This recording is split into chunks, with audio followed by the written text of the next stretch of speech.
एक investment portfolio में diversification के लिए एक या दो इंटरनेशनल फंड्स का होना सही साबित हो सकता है, लेकिन फिलहाल बहुत सारे इंटरनेशनल फंड्स में सब्सक्रिप्शन सस्पेंड किया हुआ है, यानी कि फंड हाउसेस नया सब्सक्रिप्शन इन्वेस्टर से नहीं ले रहे हैं और इसको लेकर इन्वेस्टर्स के मन में दुविधा भी है। और साथ ही मुझे ऐसा लगता है कि इंटरनेशनल फंड्स के बारे में इन्वेस्टर्स के पास इंफॉर्मेशन लिमिटेड है। तो आज के इस वीडियो में मैं विस्तार से बात करूंगा इंटरनेशनल फंड्स के बारे में और साथ ही यह भी बताऊंगा कि आप किन इंटरनेशनल फंड्स में इन्वेस्ट कर सकते हैं। नमस्कार, मैं हूं Pankaj Matpal, certified financial planner. Mutual fund industry के लिए इंटरनेशनल स्टॉक्स में इन्वेस्ट करने के लिए 7 बिलियन यूएसडी की लिमिट है और यदि हम इंडिविजुअल फंड हाउस की बात करें तो यह लिमिट 1 बिलियन यूएसडी की है। साथ ही ईटीएफ में इन्वेस्ट करने के लिए भी 1 बिलियन यूएसडी की अलग से लिमिट तय है। जनवरी 2022 में देखा गया कि ये जो इंडस्ट्री की ओवरऑल लिमिट है ये करीब करीब पूरी हो रही थी और इसको देखते हुए 1 फरवरी 2022 से फंड हाउसेस ने इंटरनेशनल फंड्स में सब्सक्रिप्शन सस्पेंड कर दिया। उसके बाद इंटरनेशनल मार्केट में गिरावट देखी गई, जिसके चलते हुए यहां पर थोड़ा सा इन्वेस्टमेंट के लिए ऑप्शन खुल गया, यानी कि एक हेडरूम मिला, क्योंकि जो गिरावट आई उसकी वजह से जो लिमिट थी वहां पर थोड़ा सा स्कोप बन गया कि और इन्वेस्टमेंट किया जा सकता है और जिसकी वजह से फंड हाउसेस ने, सभी ने नहीं लेकिन कुछ फंड हाउसेस ने लिमिट के साथ या कुछ फंड हाउसेस ने विदाउट लिमिट इंटरनेशनल फंड्स में फ्रेश परचेज अलाउ कर दिया। अब यहां पर इन्वेस्टर का एक सवाल यह भी है कि जिस फंड में वो इन्वेस्टमेंट कर रहे थे या जिसमें करना चाहते थे उन स्कीम्स में इन्वेस्टमेंट पॉसिबल नहीं है, यानी कि वहां पर फंड हाउस इन्वेस्टमेंट स्टार्ट नहीं कर रहे हैं, तो उनके पास क्या चॉइस है। तो सबसे पहले मैं आपको एक बात बता दूं कि जिस तरह से जब आप डोमेस्टिक फंड्स में इन्वेस्ट करते हैं तो आप जानते हैं कि आपके पास एक्टिव फंड और पैसिव फंड की चॉइस होती है। यानी कि एक्टिव फंड वो होते हैं जिन्हें फंड मैनेजर एक्टिवली मैनेज करते हैं, जिनके पोर्टफोलियो में कौन से स्टॉक्स सेलेक्ट करने हैं, उनका वेट क्या होना है, ये सब फंड मैनेजर्स तय करते हैं। और जब बात आती है पैसिव फंड्स की, यानी कि इंडेक्स फंड्स की, वहां पर फंड मैनेजर्स सिर्फ जिस इंडेक्स को फंड ट्रैक करता है उसी के पोर्टफोलियो को रेप्लिकेट करते हैं, उसे मिमिक करते हैं। अपनी तरफ से ना तो स्टॉक्स सेलेक्ट करते हैं और ना ही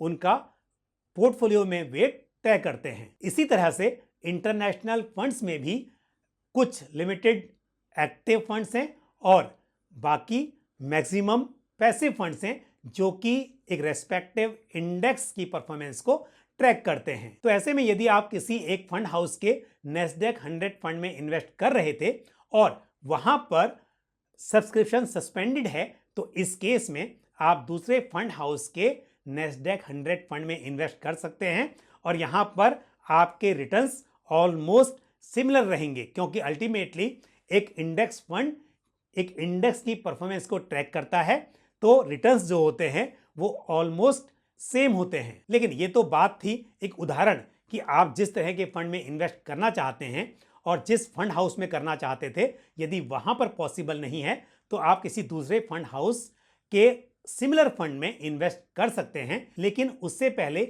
यह जानना बहुत जरूरी है कि इंटरनेशनल फंड्स वेरियस काइंड्स के हो सकते हैं, यानी कि विभिन्न प्रकार के होते हैं। तो सबसे पहले बात करते हैं कंट्री स्पेसिफिक इंटरनेशनल फंड्स की। और यहां पर क्योंकि यूएस की इकोनॉमी वर्ल्ड की लार्जेस्ट इकोनॉमी है, तो यदि आप उसका फायदा उठाना चाहते हैं और आप चाहते हैं कि आप अमेजॉन, टेस्ला, गूगल, फेसबुक इस तरह की कंपनीज में इन्वेस्ट करें, तो आपके पास चॉइस है कि आप यूएस बेस्ड इंटरनेशनल फंड में इन्वेस्ट करें, यानी कि ऐसे फंड में जो कि इस तरह की कंपनीज में इन्वेस्ट करता हो। तो यहां पर उदाहरण के तौर पर आपके पास ICICI prudential US blue chip fund, इसकी एक चॉइस है जो कि एक डाइवर्सिफाइड इंटरनेशनल फंड है और यहां पर सब्सक्रिप्शन अलाउड है, आप इस स्कीम में इन्वेस्ट कर सकते हैं। इसी तरह से यदि आप नैस्डैक 100 फंड में इन्वेस्ट करना चाहते हैं, नैस्डैक 100 ये भी यूएस बेस्ड कंपनीज का एक इंडेक्स फंड है, लेकिन ध्यान रहे कि नैस्डैक इंडेक्स जो है ये 100 कंपनीज का एक इंडेक्स है, लेकिन ये नॉन फाइनेंशियल कंपनीज हैं, यानी कि इस इंडेक्स में कोई भी फाइनेंशियल कंपनी नहीं होगी। ये नैस्डैक 100 की एक विशेषता है। तो मान लीजिए कि आप पहले Motilal Oswal Nasdaq 100 fund of fund में इन्वेस्ट करना चाहते थे, लेकिन क्योंकि Motilal Oswal Nasdaq 100 fund of fund में इस वक्त सब्सक्रिप्शन अलाउड नहीं है, तो आप किसी दूसरे नैस्डैक 100, मान लीजिए कि आईसीआईसीआई प्रूडेंशियल नैस्डैक 100 फंड में इन्वेस्ट कर सकते हैं। उसके अलावा भी आपके पास नैस्डैक 100 फंड या नैस्डैक 100 फंड ऑफ फंड की बहुत सारी चॉइसेस अवेलेबल हैं। साथ ही यदि आप चाहते हैं कि आप S&P 500, जैसे मैंने कहा कि नैस्डैक 100 इंडेक्स में फाइनेंशियल कंपनीज नहीं होंगी, अब आप चाहते हैं कि आप एक डाइवर्सिफाइड पोर्टफोलियो में इन्वेस्ट करें, तो आपके पास S&P 500 की एक चॉइस है। हालांकि मोतीलाल ओसवाल S&P 500 एक फंड है जिसके पोर्टफोलियो में 504 स्टॉक्स हैं, लेकिन समहाउ क्योंकि मोतीलाल ओसवाल के इंटरनेशनल फंड्स में सब्सक्रिप्शन इस वक्त पॉसिबल नहीं है, तो आपके पास एक चॉइस है। उदाहरण के तौर पर Mirae Asset S&P 500 top 50 ETF fund of funds, तो ये भी S&P 500 की सिलेक्टेड 50 कंपनीज का एक इंडेक्स है। आप इस फंड में भी इन्वेस्ट कर सकते हैं। और यदि मैं बात कर रहा हूं Mirae Asset S&P 500 top 50 ETF fund of funds की, तो यहां पर यह ध्यान रहे कि मिरे एसेट पर डे एक पैन कार्ड पर मैक्सिमम 2 लाख रुपीस तक का सब्सक्रिप्शन एक्सेप्ट कर रहा है, यानी कि एक इन्वेस्टर एक दिन में 2 लाख रुपए तक उनके इंटरनेशनल फंड में इन्वेस्ट कर सकता है। तो जैसा कि मैंने शुरुआत में कहा था कि इस वक्त कुछ फंड हाउसेस इंटरनेशनल फंड्स में इन्वेस्टमेंट अलाउ नहीं कर रहे हैं और कुछ फंड हाउसेस लिमिट के साथ या विदाउट लिमिट आपको इन्वेस्टमेंट की चॉइस दे रहे हैं। तो मिरे एसेट लिमिटेड चॉइस आपको प्रोवाइड कर रहा है। आपके पास Aditya Birla Sun Life Nasdaq 100 fund of fund की भी चॉइस है, यहां पर भी सब्सक्रिप्शन अलाउड है। लेकिन जब मैं ये बात कर रहा हूं कि कुछ फंड हाउसेस की इंटरनेशनल स्कीम्स में इन्वेस्टमेंट किया जा सकता है, लेकिन ध्यान रहे कि लिमिट बढ़ाई नहीं गई है। ये सिर्फ तभी तक संभव है जब तक कि ये हेडरूम पूरा कवर नहीं हो जाता है, यानी कि ये गिरावट की वजह से, ये रिडम्पशन की वजह से थोड़ी सी जगह जो बनी थी, जब तक ये भर नहीं जाती है तब तक सिर्फ इंटरनेशनल फंड्स में इन्वेस्ट करना संभव हो पाएगा। उसके बाद फिर से सस्पेंड कर दिया जाएगा अनटिल अनलेस सेबी द्वारा ये लिमिट बढ़ा दी जाए। अब ऐसा नहीं है कि आप सिर्फ यूएस बेस्ड स्टॉक्स में ही इन्वेस्ट करना चाहते हैं या ऐसे फंड में इन्वेस्ट करना चाहते हैं जो कि यूएस में लिस्टेड हैं। आपके पास बहुत सारी दूसरी चॉइसेस भी हैं। हालांकि आप सोच समझ के इन्वेस्ट कीजिए, क्योंकि हर कंट्री का कंट्री स्पेसिफिक रिस्क होता है। चॉइस तो आपके पास ये भी है कि आप एक जापान की कंपनीज में इन्वेस्ट कर सकते हैं, जैसे कि Nippon India Japan equity.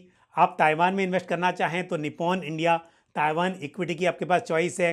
Edelweiss greater China equity offshore fund ऐसा फंड है जो कि उन कंपनीज में इन्वेस्ट करता है जो कि चाइना में लिस्टेड हैं या फिर उनके हेडक्वार्टर्स चाइना में हैं। उसके अलावा कुछ रीजनल कंपनीज भी हैं, यानी कि ऐसे फंड्स जो कि रीजनल कंपनीज में इन्वेस्ट करते हैं। उदाहरण के तौर पर Edelweiss Asian equity offshore fund, तो ये आपको एशियन कंट्रीज में जो कंपनीज हैं उनमें इन्वेस्ट करने की चॉइस देते हैं। तो इस तरह से आपके पास अलग अलग कंट्रीज की जो कंपनीज हैं या वहां पर जो स्टॉक्स लिस्टेड हैं या जिन कंपनीज के हेडक्वार्टर्स उन कंट्रीज में हैं, भले ही वो कंपनीज यूएस में लिस्टेड हों, तो इस तरह के फंड्स में भी इन्वेस्ट करने की चॉइस है। लेकिन मेरी सलाह यह होगी कि सबसे पहले किसी निवेशक को एक US based blue chip fund या यूएस बेस्ड इंटरनेशनल फंड जो कि एक डाइवर्सिफाइड पोर्टफोलियो में इन्वेस्ट करता हो, उस तरह के फंड में एक्सपोजर लेना चाहिए। लेकिन यदि कोई इन्वेस्टर ये चाहता हो कि यूएस के साथ साथ उसे दूसरी कंट्रीज की इकोनॉमी का भी फायदा मिल सके, तो इसके बजाय कि आप एक यूएस बेस्ड फंड रखें और साथ में फिर आप एक जापान, एक ताइवान, एक चाइना, इस तरह के फंड्स में इन्वेस्ट करने की बजाय आपके पास ये भी चॉइस है कि आप एक फंड में इन्वेस्ट करें जो कि मल्टीपल कंट्रीज के स्टॉक्स में इन्वेस्ट करता हो। उदाहरण के तौर पर यदि आप ICICI prudential global advantage fund में इन्वेस्ट करते हैं तो आपको मल्टीपल कंट्रीज का एक्सपोजर मिल सकता है, क्योंकि ये फंड ऑफ फंड्स है जो कि दूसरे फंड्स की यूनिट्स में इन्वेस्ट करता है। तो यहां पर आपको यूएस की इकोनॉमी का तो फायदा मिलेगा ही, साथ ही दूसरे फंड्स जिनकी यूनिट्स इस फंड के अंडरलाइंग पोर्टफोलियो में हैं, उनका भी फायदा आपको मिल सकता है। अब बात सिर्फ कंट्रीज की नहीं है। जिस तरह से यदि आप इंडिया में इन्वेस्ट करते हैं तो आप एक तरफ डाइवर्सिफाइड इक्विटी फंड में करते हैं और वहीं कई बार आप थीमेटिक फंड या सेक्टोरल फंड्स में भी इन्वेस्ट करते हैं, पर आप समझते हैं कि थीमेटिक फंड्स या सेक्टोरल फंड्स में डाइवर्सिफाइड फंड के मुकाबले में रिस्क ज्यादा होता है। तो इसी तरह से इंटरनेशनल फंड्स में भी आपके पास थीमेटिक फंड्स की भी चॉइस अवेलेबल है या सेक्टोरल फंड की भी चॉइस अवेलेबल है। लेकिन अगेन मैं आपको बताऊंगा जरूर उन फंड्स के बारे में, लेकिन मेरी सलाह तो यही होगी कि आपको इनिशियली इंटरनेशनल फंड्स में इन्वेस्ट करना हो तो आपको डाइवर्सिफाइड इंटरनेशनल इक्विटी फंड और स्पेशली जो कि यूएस बेस्ड कंपनीज का फंड हो उसमें इन्वेस्ट करना चाहिए। तो जब हम बात करते हैं इंटरनेशनल सेक्टोरल और थीमेटिक फंड्स की, उदाहरण के तौर पर DSP world gold fund, DSP world mining fund, DSP world agriculture fund, तो ये एक पर्टिकुलर सेक्टर में इन्वेस्ट करते हैं। इसी तरह से DSP global innovation fund of fund, हालांकि ये फंड ऑफ फंड्स स्कीम है यानी कि दूसरे फंड की यूनिट्स में इन्वेस्ट करती है, लेकिन यदि हम अंडरलाइंग फंड की बात करें तो वो इस तरह के कंपनीज में इन्वेस्ट करेगी, यानी कि उस स्कीम का इन्वेस्टमेंट इस तरह की कंपनीज में होगा जिनका इनोवेटिव बिजनेस है। तो जब हम इस तरह की थीम में इन्वेस्ट करते हैं तो इन्वेस्टमेंट मैंडेट काफी नैरो हो जाता है। एक डाइवर्सिफाइड फंड के मुकाबले में इस तरह के फंड में रिस्क ज्यादा हो सकता है। इसी तरह से एक एग्जांपल है Mirae asset NYSE FANG plus ETF fund of fund. तो जब हम बात करते हैं फांग प्लस की, तो यानी कि यहां पर इन्वेस्टमेंट मैंडेट काफी नैरो हो जाता है। फांग प्लस मतलब सिर्फ 10 कंपनीज और वो भी टेक्नोलॉजी बेस्ड कंपनीज, जैसे कि Facebook, Amazon, Nvidia, Google, Tesla, इस तरह की कंपनीज इस फंड के पोर्टफोलियो में होंगी। तो जब इन्वेस्टमेंट एक थीमेटिक फंड में होता है तो यहां पर नैरो इन्वेस्टमेंट मैंडेट होता है, जिसकी वजह से एक डाइवर्सिफाइड फंड के मुकाबले में यहां पर रिस्क बढ़ जाता है। इसी तरह से Mirae Asset global x artificial intelligence and technology ETF और फंड ऑफ फंड का एनएफओ इस वक्त खुला हुआ है, जो कि 30 अगस्त को ये क्लोज हो जाएगा। हालांकि ओपन एंडेड फंड है तो बाद में भी यहां पर इन्वेस्टमेंट पॉसिबल होगा, लेकिन अगेन मेरा यहां पर सिर्फ इस फंड को बताने का मकसद यही है कि ये भी एक थीमेटिक फंड है।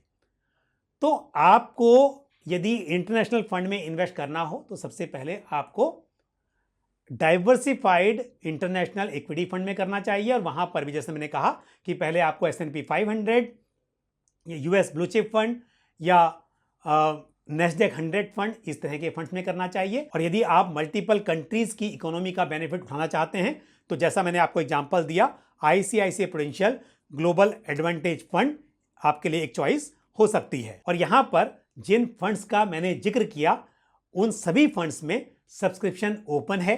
मोतीलाल ओसवाल के फंड्स के बारे में मैंने पहले आपको बताया कि उन इंटरनेशनल फंड्स में सब्सक्रिप्शन सस्पेंडेड है, लेकिन बाकी जिन फंड्स का मैंने जिक्र किया इनमें सब्सक्रिप्शन अलाउड है, यानी कि आप इन्वेस्टमेंट कर सकते हैं। और मेरी राय यहां पर यही होती है कि इंटरनेशनल फंड्स में एक्सपोजर टोटल पोर्टफोलियो का 10 to 15% तक ही लिमिटेड हो। तो मुझे उम्मीद है ये जानकारी को पसंद आई होगी। आपका कोई भी सवाल या सुझाव हो तो आप कमेंट बॉक्स में पोस्ट कर सकते हैं। आज के इस वीडियो में इतना ही। अगले वीडियो में फिर आपसे मुलाकात होगी। Thank you. जय हिंद। म्यूचुअल फंड निवेश बाजार जोखिमों के अधीन है। योजना से संबंधित सभी दस्तावेजों को ध्यान से पढ़ें।